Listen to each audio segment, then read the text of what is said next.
Ils dirent, l'électricité, ça doit être quelque chose qui sort par un fil et qui rentre par l'autre. Alors, ils écrivirent plus d'un côté et moins de l'autre et décidèrent que l'électricité allait du plus vers le moins. Mais alors là, tout à fait au hasard.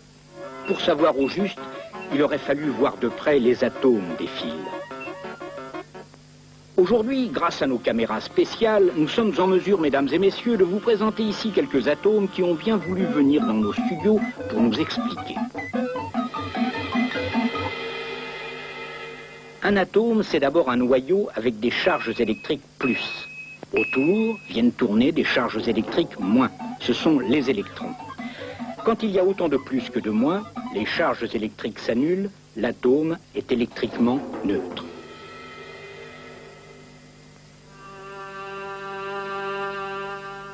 Mais les électrons sont de nature assez baladeuse. Alors, dès qu'il manque un électron, il y a une charge plus qui n'est plus annulée.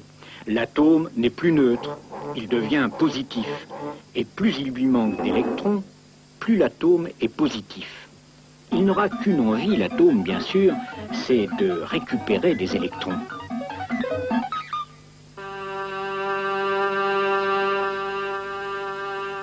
Ces électrons baladeurs, on les appelle des électrons libres. Seulement, des électrons qui se promènent au hasard, ce n'est pas cela qui fait de l'électricité utile. Et supposons qu'on ait deux fils de cuivre avec entre les deux une sorte d'aspirateur à électrons. D'un côté, on aura beaucoup d'électrons libres, c'est le côté moins. De l'autre côté, il en manquera. Les atomes seront positifs, c'est le côté plus. Il y a entre les deux fils ce qu'on appelle une différence de potentiel, des volts. Pourquoi des volts? Ah oui, le monsieur qui avait inventé la pile électrique s'appelait monsieur Volta.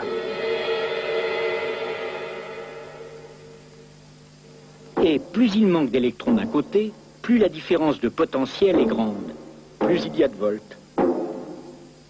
Tout le long des fils, les atomes, bien sûr, n'auront qu'une envie, c'est de récupérer les électrons qui sont dans l'autre fil. Nous, on va les laisser passer, les électrons. On va leur faire un passage, mais très très étroit. Le filament d'une lampe, par exemple. Alors les électrons se précipitent, ça se presse, ça se bouscule, les atomes du filament ne savent plus où donner de la tête, cela frotte, cela chauffe, cela fait de la lumière.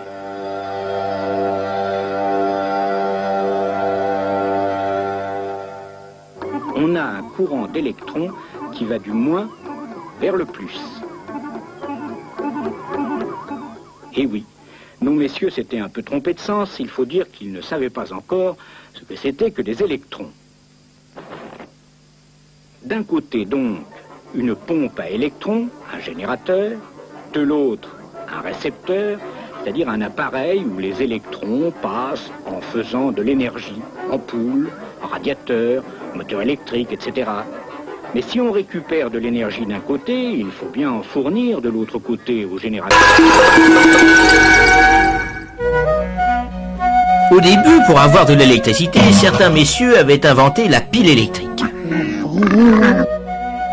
Dans une pile, sous l'effet de l'énergie chimique, on a d'un côté des électrons moins, de l'autre, il en manque. C'est le côté plus. Les électrons se recombinent avec les plus, en passant dans le filament d'une lampe par exemple. C'est du courant continu parce que les électrons moins sont toujours du même côté. D'autres messieurs avaient mis au point une autre méthode. Avec des fils bien isolés, ils faisaient une bobine. Et devant, ils s'amusaient à faire tourner un aimant.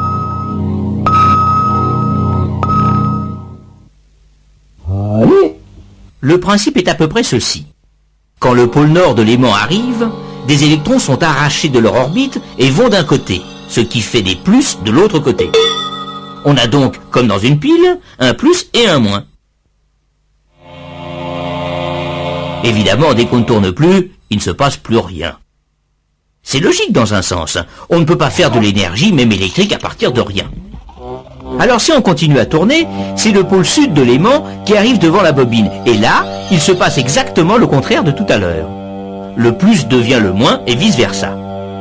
On a encore du courant, oui, mais dans l'autre sens. de sorte que le courant va alternativement dans un sens puis dans l'autre. C'est ce qu'on appelle du courant alternatif. Mais les autres disaient que l'électricité qui change de sens comme ça, à tout bout de champ, ce n'est pas de la vraie électricité. Évidemment, ça clignotait, l'aimant ne tournait pas très vite. Alors profitons-en pour savoir ce qui se passe grâce à notre caméra spéciale et pour faire un peu de théorie. Cette flèche représente le sens et l'intensité du courant. Ce courant est d'abord maximum dans un sens, puis il décroît, devient nul, croît dans l'autre sens, redécroît, rechange de sens, et on recommence.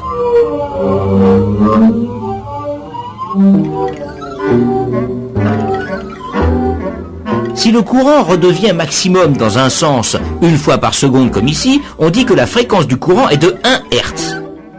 2 fois par seconde, 2 Hz, etc.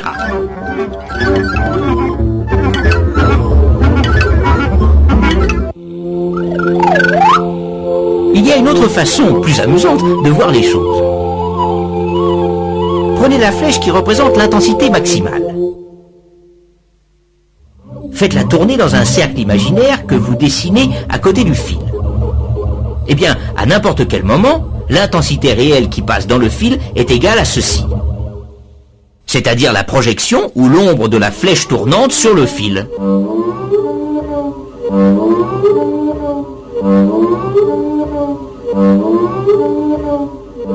On peut même lui faire tracer une courbe, c'est une sinusoïde.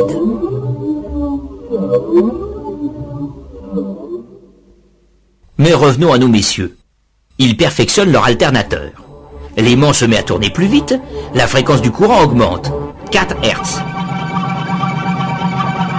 Vers 10-12 Hz, ça ne clignote déjà presque plus. Et à 50 Hz, alors là, on ne s'aperçoit plus de rien.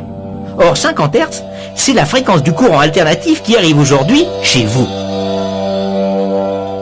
L'éclairage, le chauffage marchent tout aussi bien. Les moteurs électriques aussi.